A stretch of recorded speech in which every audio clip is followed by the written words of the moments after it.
Howdy, folks. Chuck Schiele here once again with Guitar Month here at Making Music Magazine. Today we are here with a special friend of mine from San Diego, California, Mr. Joe Rathburn. He's a constant presence in the San Diego Music Awards.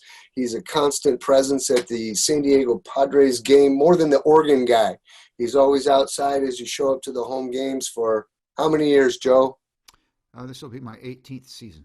18th season as a regular guitar player, entertainer at the outside of the Padre games at the infamous Tin Fish. He's had much success with his own recordings, Little Sons, and he's had a number of singer-songwriter events. One most in particular, the Folky Monkey, which has also been running for quite a long time, right? Since '05. Since '05. Welcome to the show, Joe. How are you? I'm great. It's good to see you. Very good to see you too. We miss you here in San Diego. I miss you too. You know, while we're here today, sign me up somewhere in the future and I'll buy the ticket around it to come play with you at Folky Monkey again. I had a good time there the last time.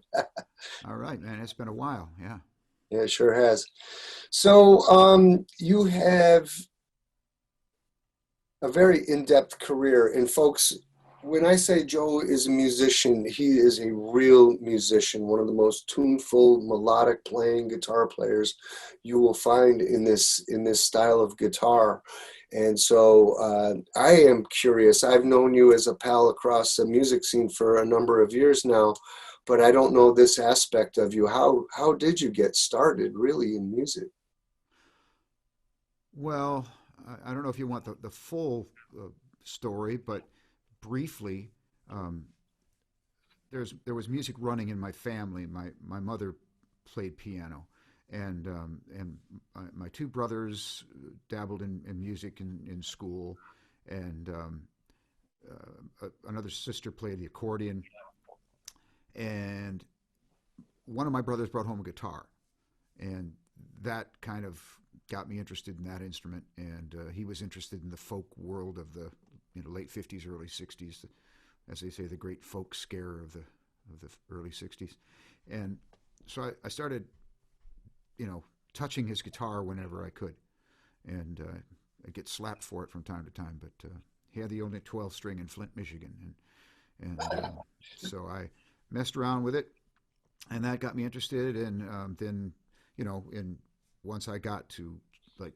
junior high school, I started jamming with buddies who had a similar interest and who were inspired by the Beatles, of course, and it wasn't. I was just getting ready to get out of high school. I was 17, and I got into a band because a guy who owned a bar wanted to build a band around his son, and his son was a drummer.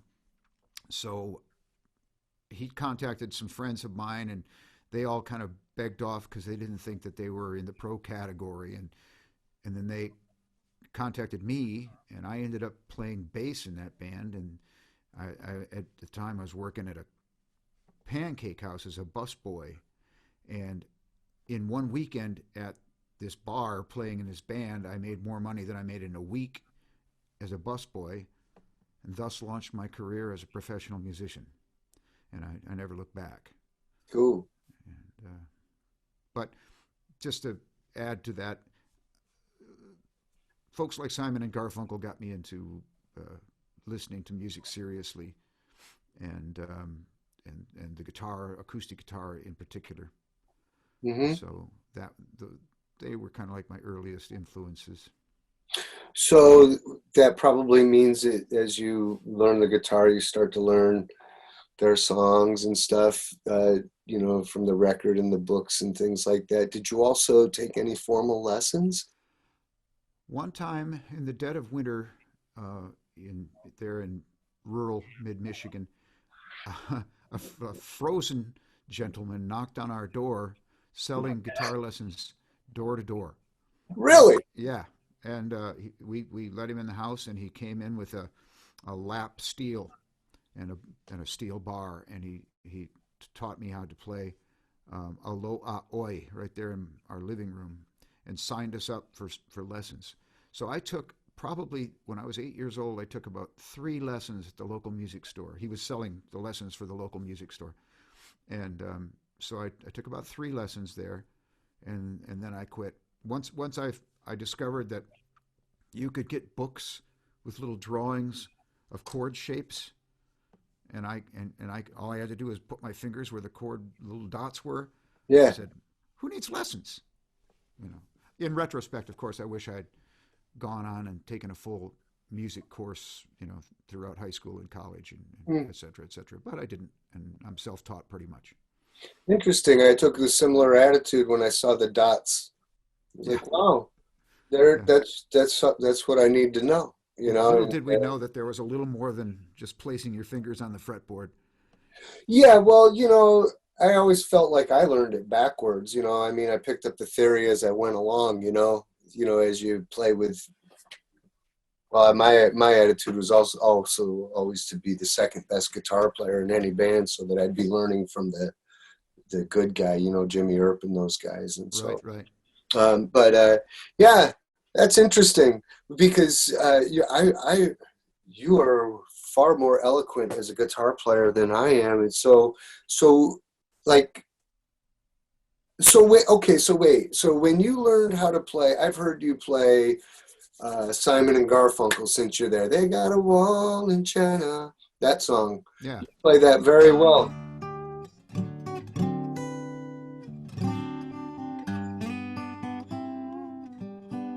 etc. Did you do that from looking at the dots? I mean, Interesting there's story. okay. I got my first gig as a solo acoustic troubadour at a bar. I went in and did an open mic night at this bar called the Phone Booth Lounge, where you sat in the booths and you picked up the phone and you called your drink order in to the bar, and they brought it Oh, to just like your door. COVID times. Yeah. Yeah. So I did this open mic, and after I got off the stage, the bar owner, who was a local DJ at the local AM radio station, came over to me and said, "I want to hire you to play." And I said, "Okay, great. When do you want me to start?" "Next Friday." Okay, fine.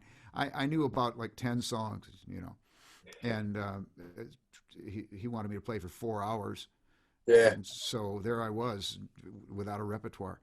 So at the time, I was a bass player in a power trio. We were an up and coming power trio opening for like the likes of Kiss and James Gang and Chuck Berry and stuff like that. And but I played bass, so.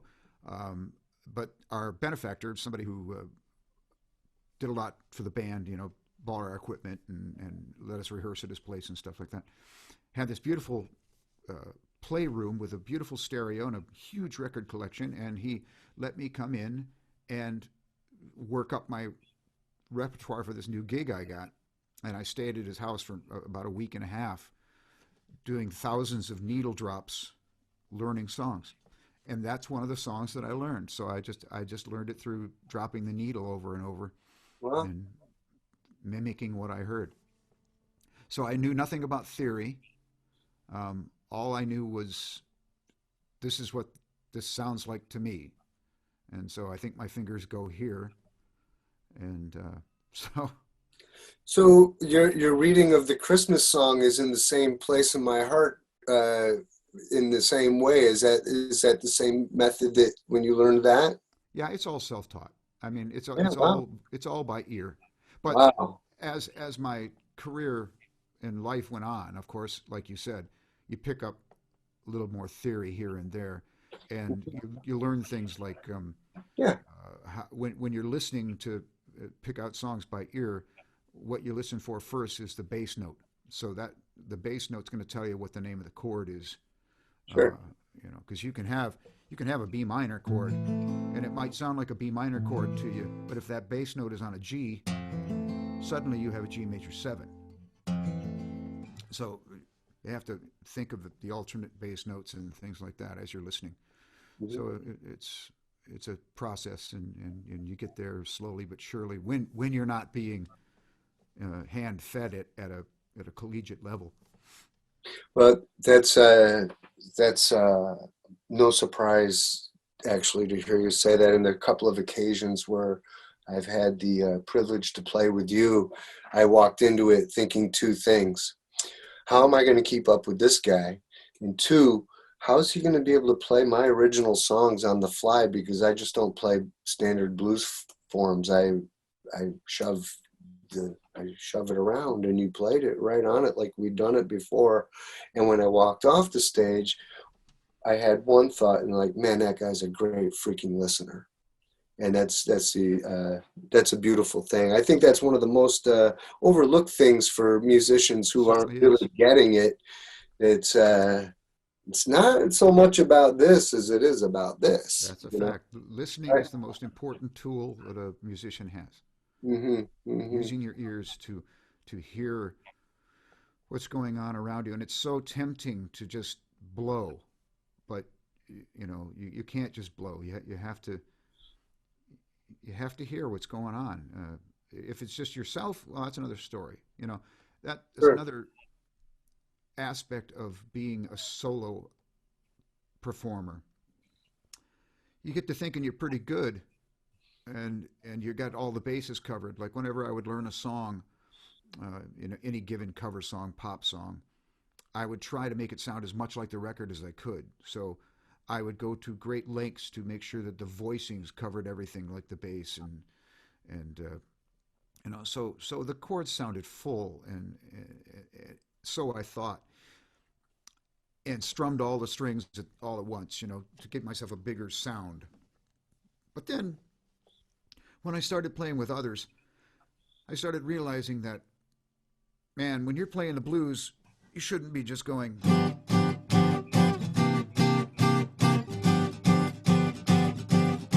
because you can get by going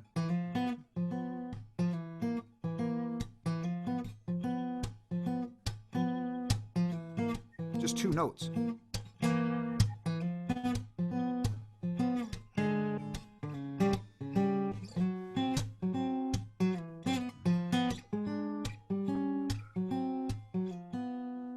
So just two notes instead of six strings going all the time. Yeah. And when you're in a band, that is a benefit because you got a bass player, he's holding down that bottom end. You got a keyboard player who's throwing in all those nice juicy voicings, extended voicings. Um, if you're playing all six strings all the time, you're getting in the way. I've been that guy before. Well, it's just something that you learn over Yeah. time, and then you start and you feel better about it because it leads you to all kinds of stuff. So that's probably what led Paul McCartney to go. Just two notes form a chord, and it's beautiful to have those tenths uh, intervals. Mhm. Playing those chords, implying the chords. Chords technically three notes. So Right. Right. but when you can do it in two, when you can imply it in two, then you're miles ahead. Very good. Paul Simon So, once said that uh, a good song, with a good song, a good melody, and a bass line is all you need. If you have a good melody and a bass line, you can imply all the chords that you want to hear.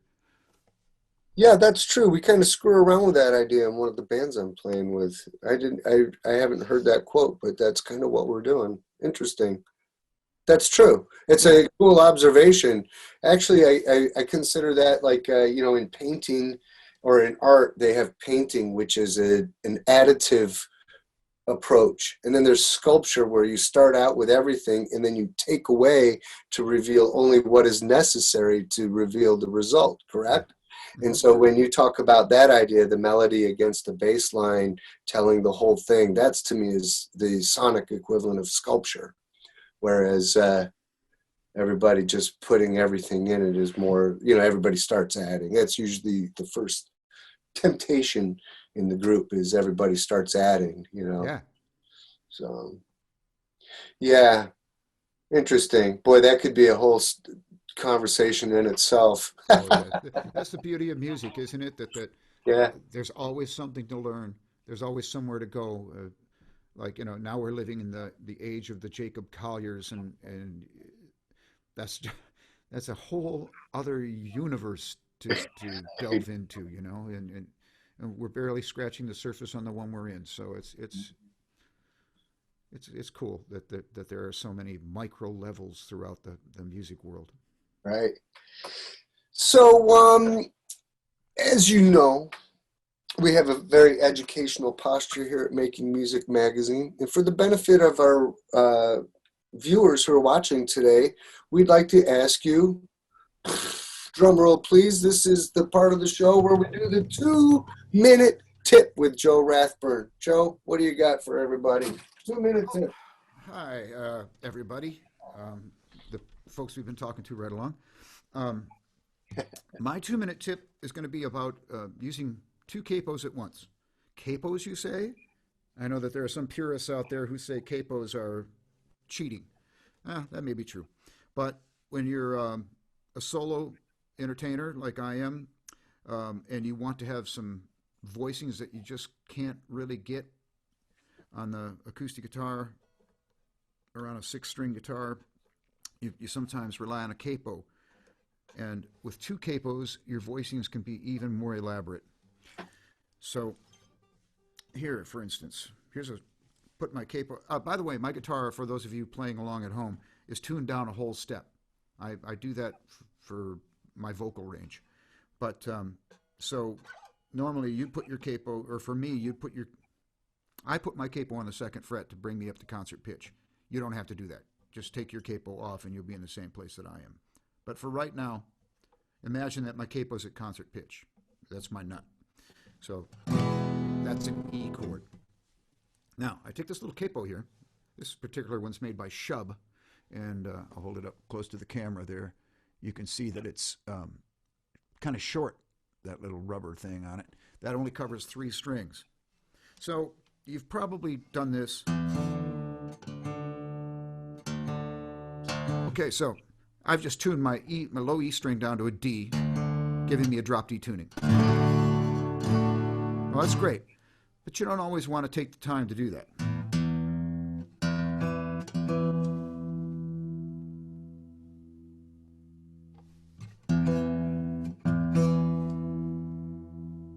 For obvious reasons. Creates a lot of dead air. So what you do is you get one of these little partial capos, you slap it on your neck, you put it up 2 frets above either your nut or the other capo that you're using. And now we're going to raise the chord that we're playing. Now instead of playing a D chord, now we're playing an E chord, but now we've got a low E on the bottom. So we don't need to tune that string down. We've got a drop D there. But an additional benefit here with using this partial capo of only 3 strings, we also have this sound.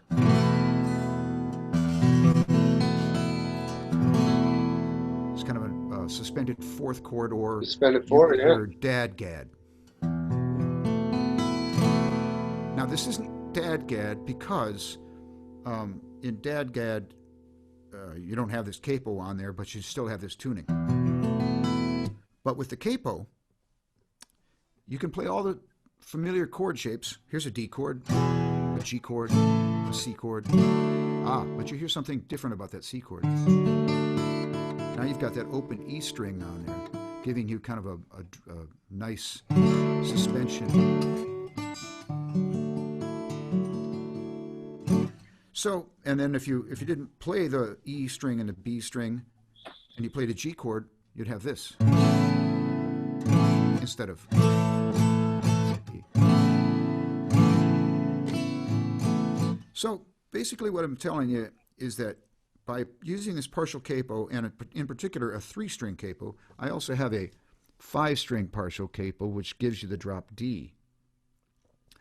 But this gives you the dadgad modal sound. And you can do things like...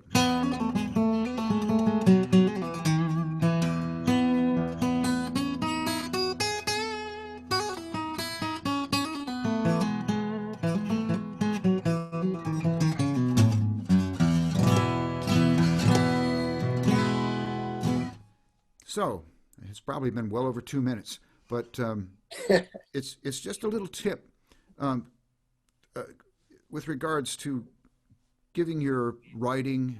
I'm coming at it from a songwriter's point of view, giving your writing more color,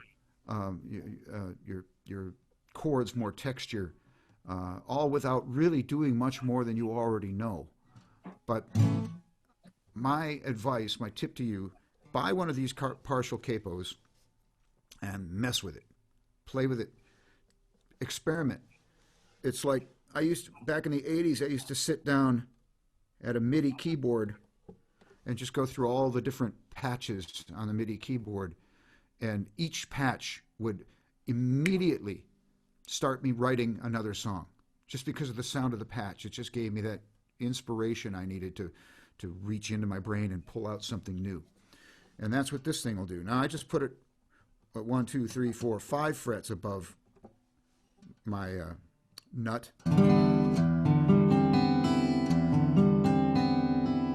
Now you got this sound, and what can you do with that? I don't know.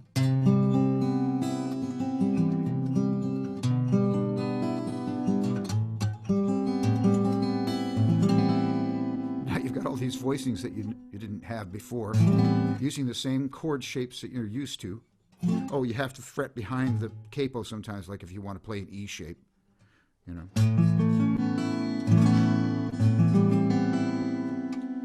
Just a wonderful little tool to kickstart your imagination and give you something new to work on when you know how sometimes you get stuck on a plateau. You know, I've learned that all my mind can handle for now, and so I just keep playing the same things over and over and over. And then you wake up one day and suddenly you hear something and you try it, and suddenly you're on the next level. It just took you to the next level. Partial capos are like that. Awesome, 2 minute man. tip over. Thank you very much for the 2 minute tip. Uh, I appreciate that a lot. I actually, I do that. I do that too. I mean, I think I've built an entire repertoire just because of just being in the dadgad thing or messing with capos. You're right. It just offers a whole new place to go. Opens doors. Yep. So, all right. Well, Joe, tell everybody where they can come and see you, or where to find you. Well, the first thing, of course, is to just mention that I do have a website. Mhm. If you go to joerathburn.com, you'll find well over more than you need to know about me. And playing, you see I have some videos that I've created here at home. I'm not much of a videographer, and this COVID thing has forced me to do what I can do. But I've illustrated a few of my tunes in the video media. So they're there. A lot of my repertoire is there. A lot of my studio recordings are available on the website, and I keep it updated as best I can as to where you can come see me play live. Of course, that's a very limited menu right now, very limited schedule. But that's opening up. Opening day for the baseball season is April 1st, and I'll be at the Tin Fish Restaurant, my home of 18 years, for opening day, starting 11 a.m. here on the West All right. Coast. And then the Folky Monkey is something that's evolving due to COVID. It used to be a 2-hour show that we did live twice a month, the second and fourth Thursday of the month. And I would have a guest, such as Chuck Schiele was my guest at one time, and all the local luminaries, singer-songwriters would come in, and we'd trade songs back and forth for 2 hours and 2.5 hours, and do covers. We'd have a theme, generally an artist, like Bruce Springsteen or Neil Young or Paul Simon or the Beatles, and we'd do some of their songs plus some of our songs, and basically improvised all night. No rehearsals, just bouncing back and forth and being creative. That's still going on, but it's virtual now. Still the second and fourth Thursday. My guest next Thursday will be Michael Tiernan. You know Michael, right? Oh, Michael Tiernan, yeah. Wonderful singer-songwriter. and our theme will be 80s music. So, Lord knows what we'll pull out Great. that night, but we'll have fun. We got a percussionist and a bass player that sit in with us, and so that's coming up, and that's all on the website. It's just easiest to tell you to go to the website and check out everything that I do, my bio. It's all there. Cool. All right, folks, go check out Joe. And Joe, thanks very much for being with us today. Very happy that you were here and played some guitars with us. Folks, if you had a good time, make sure you hit the like button, subscribe to our YouTube channel, sign up for our email, hit us on all our channels. We're everywhere all the time. Keep practicing, keep playing, stay good. We'll see you soon. Amen. Have a great day.